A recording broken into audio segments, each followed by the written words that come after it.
Have you ever noticed how people cling to your past the moment they sense you've outgrown it? As if they've memorized your mistakes, rehearsed your flaws, and now carry them like anchors, just to keep you from drifting too far beyond who you used to be. But what if I told you, their obsession with your past isn't about truth, it's about control. It's like a traveler who once stumbled in the mud, bruised, embarrassed, and doubted. But now he walks steady, wiser with every step. Still, some bystanders point to the spot where he fell, pretending he never stood up. Or a singer who once cracked on stage, just once. Years later, their voice fills halls, yet someone still whispers about that broken note. That's what happens when people cling to your past. Your healing threatens the version of you they're more comfortable believing in. Because while they're busy repeating who you used to be, you have a choice. Keep shrinking to fit their memory, or rise quietly into the person they can no longer control. And when you stop defending your past, that's when their grip begins to slip. When you no longer flinch at old accusations, the world starts to see who you really are. Because once you stop defending your past, your growth becomes undeniable. Stay until the end, because once you see what's really going on, you'll never let them hold that power again. Let's get started. Number 1, they're trying to keep you trapped in guilt. Let's talk about one of the most subtle yet psychologically damaging behaviors. Someone who won't stop reminding you of your past mistakes. This is the person who doesn't just bring up what happened. They replay it, distort it, and use it as a way to anchor you in guilt. Every time you grow, every time you try to move forward, they pull you back into a version of yourself you've already outgrown. And they'll do it with a smile. "I'm just being honest," they'll say, or "I'm just making sure it doesn't happen again." But the truth is, this isn't about honesty, it's about control. Here's the reality. When someone can't stop mentioning your past mistakes, it's rarely about helping you grow. It's about keeping you small. If they can control the narrative of your past, they can influence how you see yourself in the present. They'll use guilt as a leash, making sure you never feel free enough to rise. And the more you internalize that guilt, the more power they have. You'll start second-guessing your worth. You'll hesitate to speak up. You'll apologize for things you've already apologized for. Because guilt, when manipulated, doesn't guide you toward virtue. It turns into a prison. This is where Stoic wisdom becomes powerful. Epictetus once said, "Guilt is only useful if it leads to virtue. If it is used to imprison, reject it." In other words, if reflecting on a past mistake makes you better, more compassionate, more aware, more intentional, then it serves you. But if someone is using your past as a weapon to control you, that's not wisdom. That's psychological warfare. Let me share a story. A woman I know, let's call her Rachel, went through a difficult period a few years ago. She made some poor choices, ones she deeply regretted and had long since worked to correct. She owned her actions, made amends, and had grown immensely. But one person in her life, an old friend, wouldn't let it go. Every disagreement, every conversation somehow circled back to Rachel's past. "Don't forget who you used to be," this friend would say. "Let's not act like you're a saint now." It didn't matter how much Rachel had changed. To that friend, her growth was irrelevant, because keeping her stuck in guilt gave them the upper hand. Eventually, Rachel realized that healing doesn't require anyone's permission. She distanced herself. She stopped defending who she had become. She understood something critical. When someone uses your past to shrink your present, it's because they fear your future. So, how do you handle it? First, recognize the difference between accountability and control. One helps you grow, the other keeps you down. Second, release the guilt that no longer serves you. And third, don't allow someone to trap you in a version of yourself you've outgrown. At the end of the day, guilt should be a stepping stone, not a cage. If someone tries to use your mistakes to shrink you, it's not your character they're questioning, it's their comfort with your growth. Let that truth set you free. Number 2, they haven't forgiven you because it serves them not to.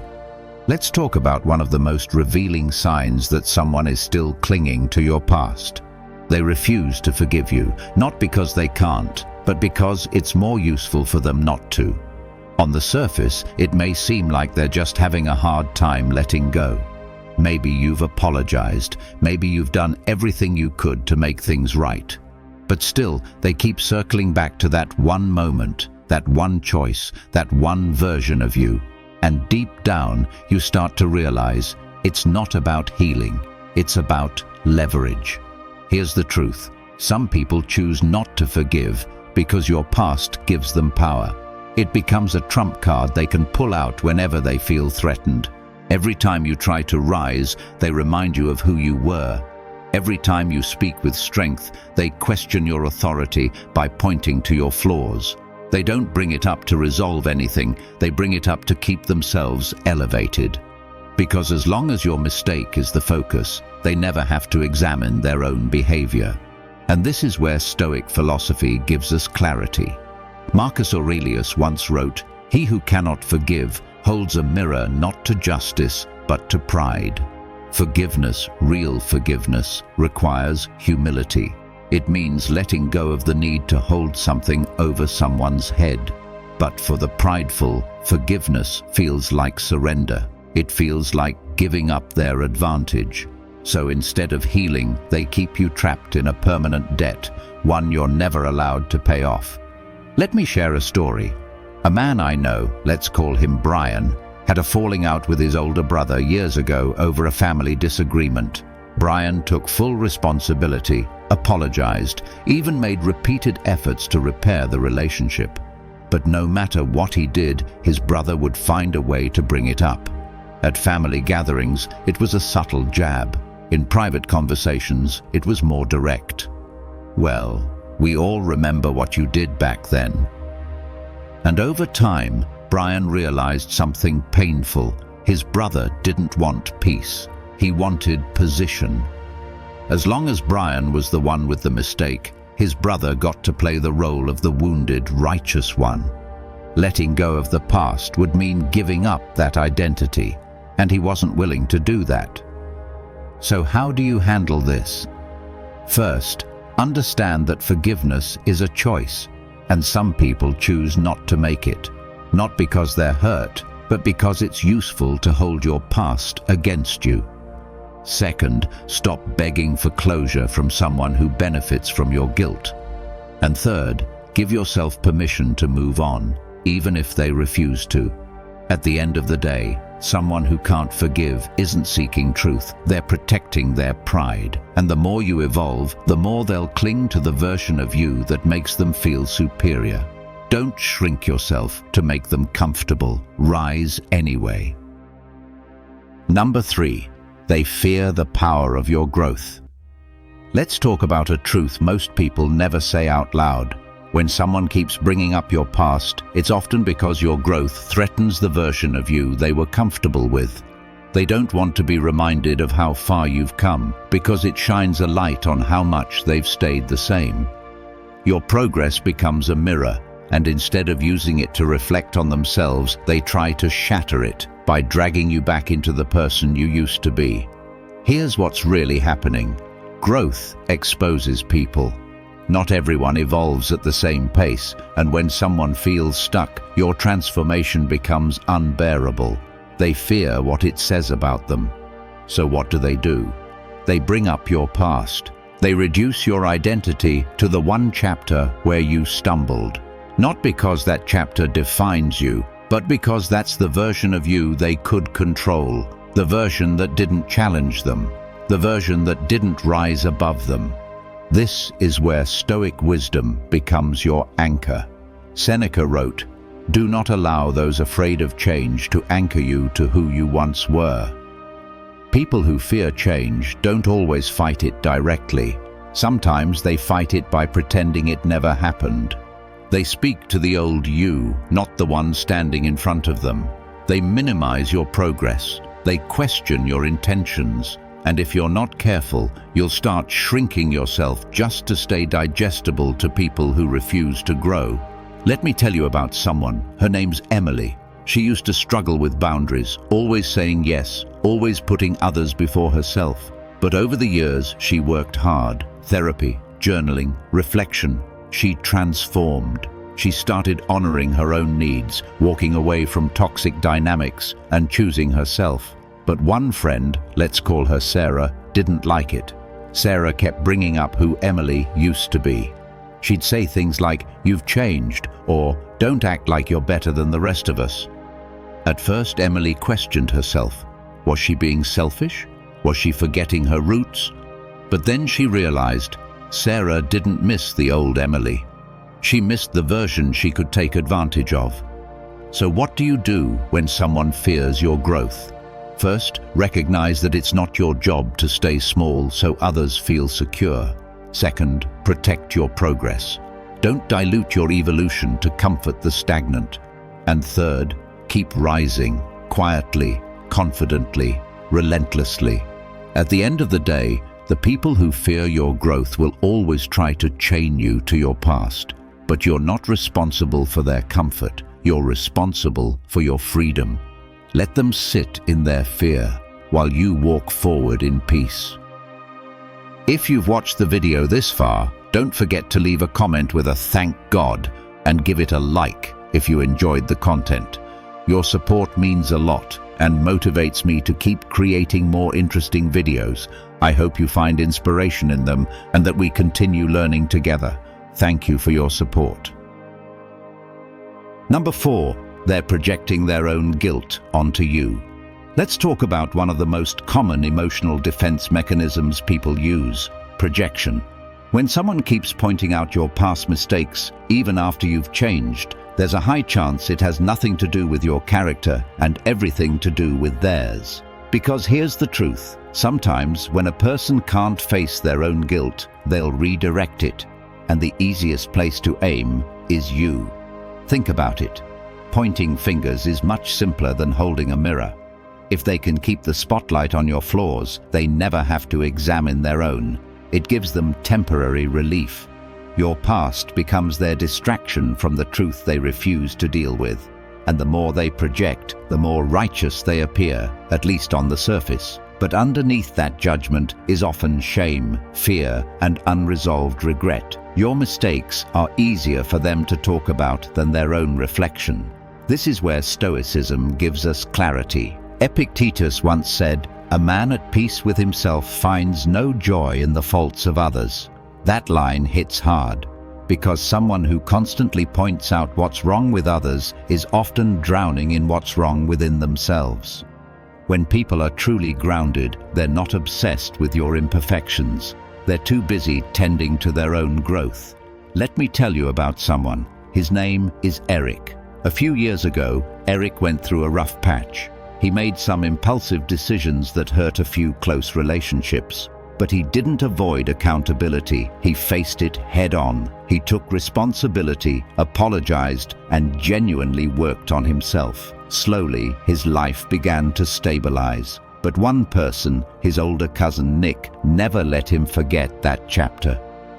Every Thanksgiving, every family gathering, Nick would make some sarcastic comment.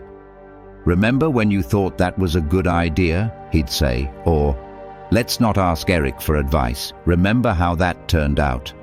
At first, Eric tried to brush it off. Then he tried to explain, but nothing worked, until he stopped responding. One day, he overheard Nick confessing to someone that he regretted not following through on his own business idea years ago. That's when it clicked. Nick wasn't criticizing Eric because of who he was. He was criticizing Eric because of who Nick never became. So what do you do when someone keeps projecting their guilt onto you? First, stop defending yourself to someone who isn't really talking about you. They're talking about themselves. Second, set boundaries. And third, trust your growth more than their commentary. At the end of the day, someone who's at war with themselves will always find reasons to criticize you. But that's not your burden to carry. Let them wrestle with their own guilt while you walk in your peace.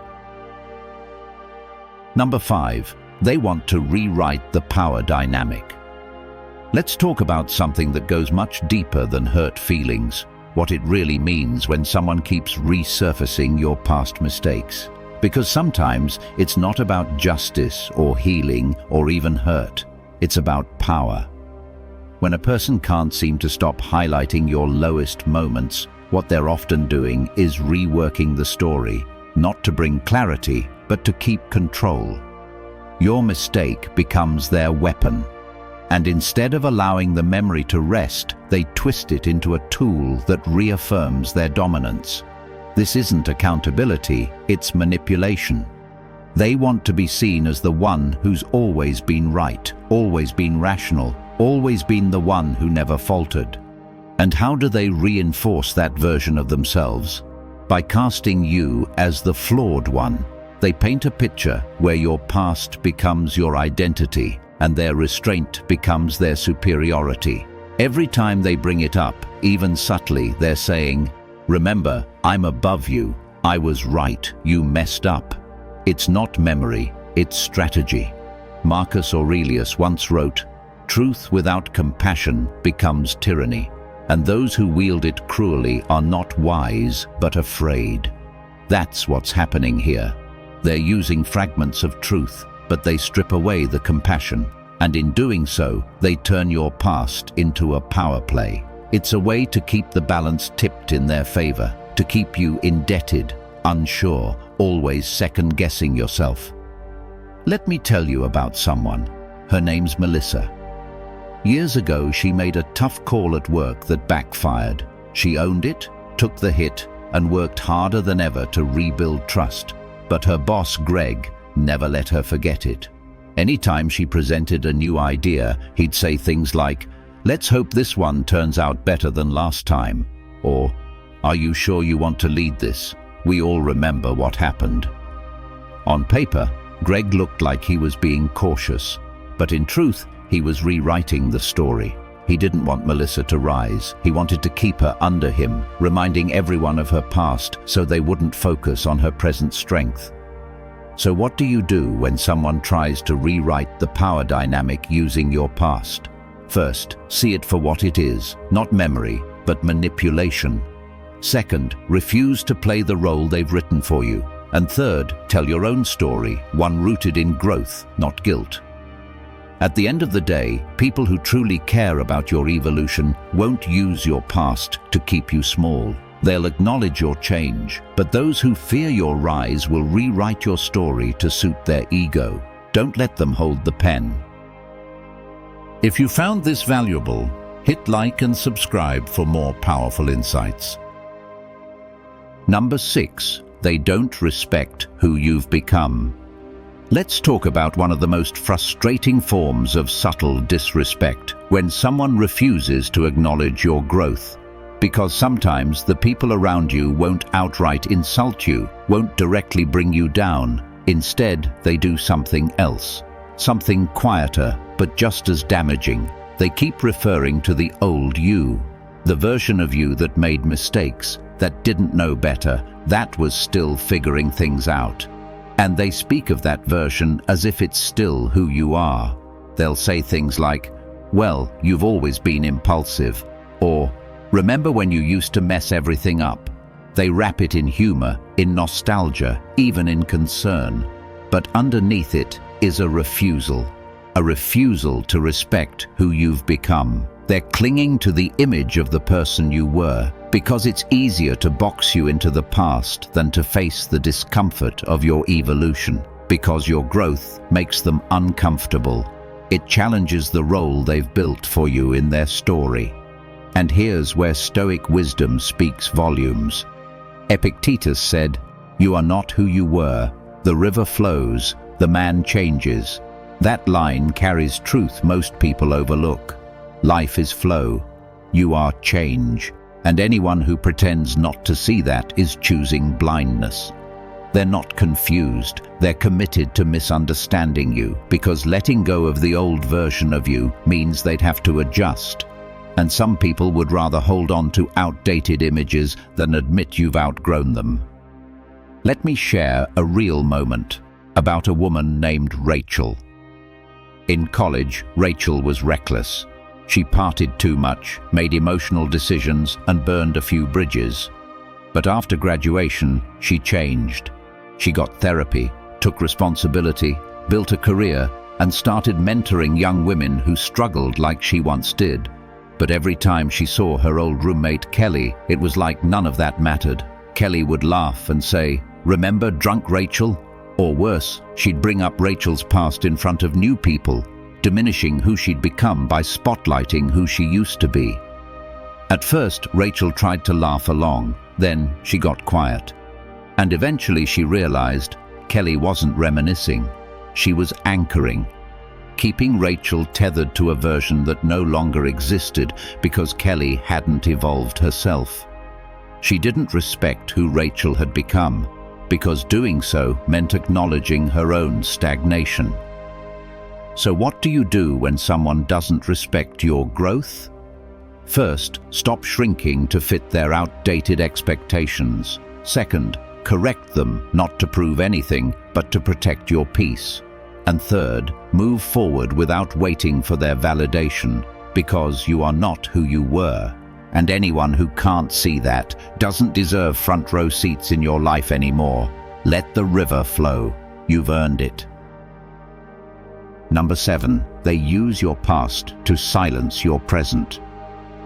Let's talk about one of the most damaging but often overlooked tactics people use to diminish your voice, constantly throwing your past mistakes into the present.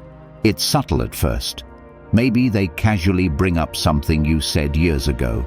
Maybe they jokingly remind you of a poor decision you've long outgrown. But the goal isn't humor or memory, it's control. They're trying to mute who you are now by turning up the volume on who you once were. When someone keeps reminding you of your old flaws, it's not because they're confused about your growth. It's because your present strength threatens them. And instead of confronting that discomfort within themselves, they reach for the only weapon they believe can shrink you, your past. Because if they can convince others, or worse you, that you're still defined by what you did back then, they don't have to deal with the reality of who you are today. Marcus Aurelius once said, "Let no man's memory of your past silence the clarity of your present." That's the Stoic insight that hits hardest here. Because your growth, your clarity, your new boundaries and wisdom, they deserve a voice. A strong, unapologetic voice. And anyone trying to muffle that voice by dragging in old errors isn't interested in truth. They're interested in power. Let me tell you about a guy named Trevor.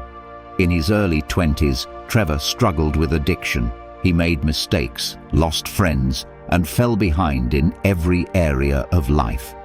But then he did the hard work, got clean, went to school, built a life rooted in honesty and accountability.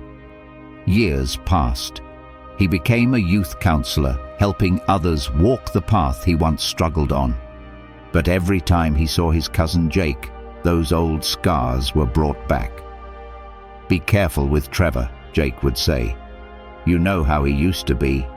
Or, "I hope he's really changed this time." It didn't matter that Trevor had changed. It didn't matter that he was helping people. To Jake, the past was a tool, a way to keep Trevor in a box where he'd always be the broken one, the unreliable one. And Jake was never trying to understand Trevor. He was trying to stay above him. So what do you do when someone uses your past to silence your present? You speak anyway. You stand tall in your growth, and you stop explaining yourself to those committed to misunderstanding you, because who you are now matters, loudly, unapologetically. And no one, absolutely no one, has the right to mute that voice with echoes you've already outgrown. Speak on. You've earned it. If you believe this video can help others, give it a like. It helps the YouTube algorithm show it to more people. And don't forget to subscribe for more awesome content coming your way. Share your thoughts in the comments. I will definitely reply.